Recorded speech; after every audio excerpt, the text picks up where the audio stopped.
Kisah seorang budak yang membuat taubat 3 pelacur dan para pelanggannya. Alkisah, ada seorang laki-laki yang mempunyai seorang budak. Budak tersebut mempunyai nama Luqman Al-Habsyi. Suatu hari, Luqman Al-Habsyi dibawa oleh majikannya ke pasar untuk dijual.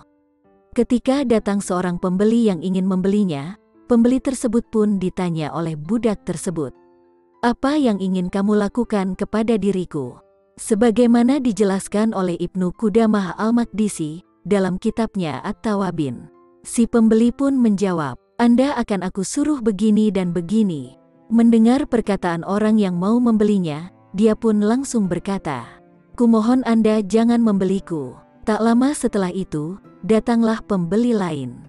Si budak pun kembali bertanya, "Apa yang hendak Anda lakukan kepada diriku?" Si pembeli kemudian menjawab, "Akan aku jadikan engkau sebagai penjaga rumahku."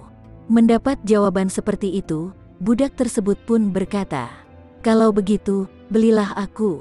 Laki-laki itu kemudian membeli budak bernama Luqman Al-Habsyi dan membawanya pulang ke rumah.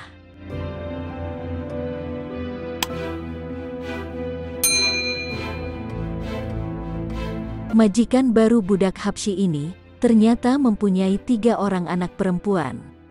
Namun, ketiga-tiganya menjadi pelacur, yang mana pelanggannya adalah orang-orang di desa tersebut. Suatu ketika, si majikan ingin pergi untuk menengok kebunnya. Dia pun berpesan kepada budaknya, "Sesungguhnya aku telah menyiapkan makanan dan apa saja yang mereka butuhkan. Setelah aku pergi, kuncilah pintu dan duduklah berjaga di belakangnya. Jangan engkau buka sampai aku datang." Setelah sang majikan pergi, putri-putrinya itu pun berteriak kepada budak yang menjaga mereka, "Bukakan pintunya." Namun budak yang menjaga mereka tidak mempedulikannya. Mereka pun merasa gemas dengan perbuatan budak tersebut. Mereka kemudian keluar dari kamar dan melukai budak tersebut hingga badannya penuh dengan darah. Setelah membersihkan darah yang ada di badannya, budak itu pun kembali duduk untuk berjaga. Ketika tuannya pulang, ternyata dia tidak menceritakan perbuatan yang dilakukan oleh para putri majikannya tersebut.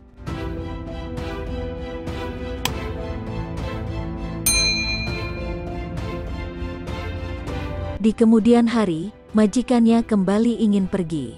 Si majikan pun berpesan kepadanya, "Aku telah menyiapkan makanan dan semua kebutuhan mereka. Oleh karena itu, jangan sekali-kali membuka pintu."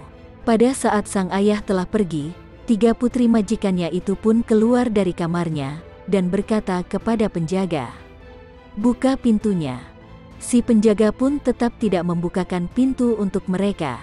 Dia tetap memegang amanah dari majikannya, yaitu tidak membukakan pintu untuk para putrinya. Sebab, kalau dibukakan, mereka akan menemui para pelanggannya. Para putri majikannya itu pun semakin kesal. Mereka pun kembali melukai budak tersebut. Namun, saat majikannya datang dari berpergian, si budak pun tetap merahasiakan perlakuan ketiga putri majikannya tersebut.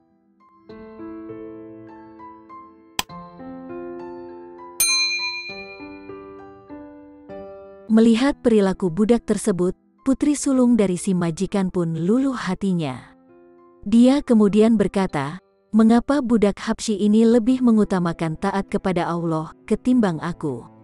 Demi Allah, sungguh aku akan bertobat." Tak lama kemudian, putri bungsu dari si majikan juga ikut bertobat. Hingga akhirnya putri yang pertengahan berkata, "Mengapa kedua saudariku dan budak Habsyi ini lebih taat kepada Allah daripada aku? Demi Allah, aku akan bertobat." Akhirnya, ketiga putri majikannya itu pun bertobat semua dari pekerjaannya sebagai seorang pelacur. Para pelanggannya yang melihat hal tersebut kemudian berkata, "Mengapa budak Habsyi dan ketiga putri si Fulan lebih taat kepada Allah?" Ternyata, pertaubatan tersebut juga diikuti oleh para pelanggannya yang sering menggunakan jasa-jasa mereka.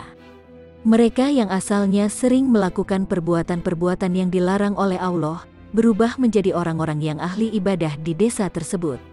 Keimanan dan keteguhan seorang budak penjaga rumah yang teguh dalam menjalankan amanah majikannya dan perintah agama ternyata berpengaruh besar terhadap orang yang ada di sekelilingnya. Hal ini sekaligus menunjukkan bahwa perbuatan buruk yang sering dilakukan orang kepada kita, jika kita balas dengan sebuah kebaikan, suatu saat bisa menyadarkan dan meluluhkan hati mereka. Sehingga yang asalnya benci, bisa saja akan berubah menjadi baik kepada kita. Karena bertahan dalam ketaatan kepada Allah, terkadang bisa menjadi jalan bagi orang lain menemukan Allah.